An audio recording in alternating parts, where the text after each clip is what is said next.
श्रीमद्भगवद गीता प्रथम अध्याय श्लोक 2। संजय उवाच दृष्ट्वा तु पाण्डवानीकं व्यूढं दुर्योधनस्तदा आचार्यमुपसंगम्य राजा वचनमब्रवीत्।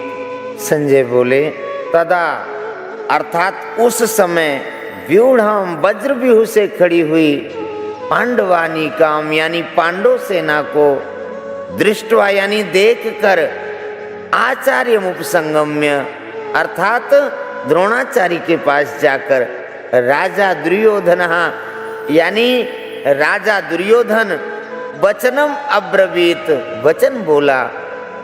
तदा अब इसके लिए कहते हैं जिस समय दोनों सेनाएं युद्ध के लिए खड़ी हुई थी उस समय की बात यहाँ संजय तदापद से कहते हैं, कारण कि धृतराष्ट्र का प्रश्न युद्ध की इच्छा वाले मेरे और पांडु के पुत्रों ने क्या किया इस विषय को सुनने के लिए ही है।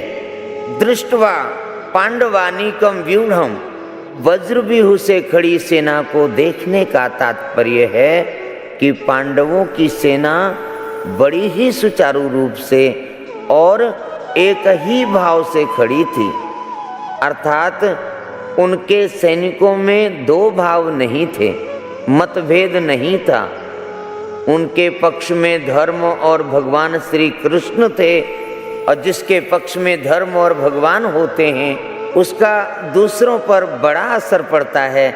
इसलिए संख्या में कम होने पर भी पांडवों की सेना का तेज यानी प्रभाव था और उसका दूसरों पर बड़ा असर पड़ता था।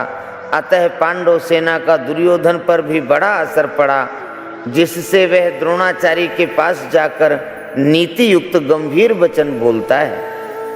राजा दुर्योधन को राजा कहने का तात्पर्य है कि धृतराष्ट्र का सबसे अधिक अपनापन मोह दुर्योधन में ही था।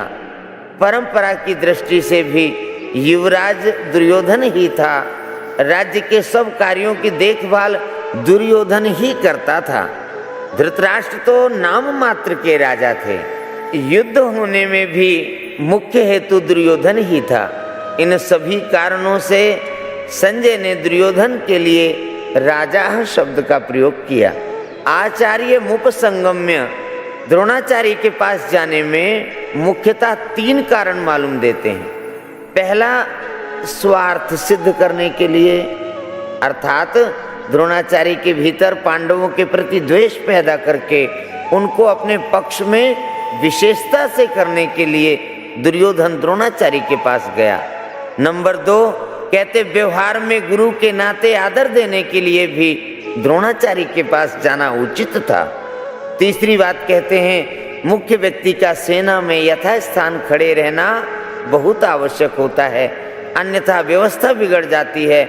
इसलिए दुर्योधन का द्रोणाचार्य के पास खुद जाना उचित ही था। यहाँ शंका हो सकती है कि दुर्योधन को तो पितामह भीष्म के पास जाना चाहिए था जो कि सेनापति थे, पर दुर्योधन गुरु द्रोणाचार्य के पास ही क्यों गया? इसका समाधान है कि द्रोण और भीष्म दोनों उभय पक्षपाती थे, अर्थात वे कौरव और पांडव दोनों का ही पक्ष रखते थे। उन दोनों में भी द्रोणाचार्य को ज्यादा राजी करना चाहता था, क्योंकि द्रोणाचार्य के साथ दुर्योधन का गुरु के नाते तो स्नेह था पर कुटुंब के नाते स्नेह नहीं था। और अर्जुन पर द्रोणाचार्य की विशेष कृपा थी, अतः उनको राजी करने के लिए दुर्योधन का उनके पास जाना ही उचित था। व्यवहार में भी यह देखा जाता है कि जिसके साथ स्नेह नहीं है उससे अपना स्वार्थ सिद्ध करने के लिए मनुष्य उसको ज्यादा आदर देता है, उसको ज्यादा आदर देकर राजी करता है। दुर्योधन के मन में यह विश्वास था कि भीष्म जी तो हमारे दादाजी ही हैं, अतः उनके पास ना जाऊं तो भी चलेगा, कोई बात नहीं। ना जाने से अगर वे नाराज भी हो जाएंगे तो मैं किसी तरह से उनको राजी कर लूंगा, कारण कि पितामह भीष्म के साथ दुर्योधन का कौटुंबिक संबंध है और स्नेह है। और भीष्म का भी उनके साथ कौटुंबिक संबंध और स्नेह था, इसलिए भीष्म जी ने दुर्योधन को राजी करने के लिए जोर से शंख बजाया है। अतः वचनम अब्रवीत, यहाँ अब्रवीत कहना ही पर्याप्त था, क्योंकि अब्रवीत क्रिया के अंतर्गत ही वचनम आ जाता है। अर्थात दुर्योधन बोलेगा तो वचन ही बोलेगा, इसलिए यहाँ वचनम शब्द की आवश्यकता नहीं थी। फिर भी वचनम शब्द देने का तात्पर्य है कि दुर्योधन नीति युक्त गंभीर वचन बोलता है, जिससे द्रोणाचार्य के मन में पांडवों के प्रति द्वेष पैदा हो जाए और वे हमारे ही पक्ष में रहते हुए ठीक तरह से युद्ध करें, जिससे हमारी विजय हो जाए, हमारा स्वार्थ सिद्ध हो जाए। बोलिए कृष्णचंद्र भगवान की जय।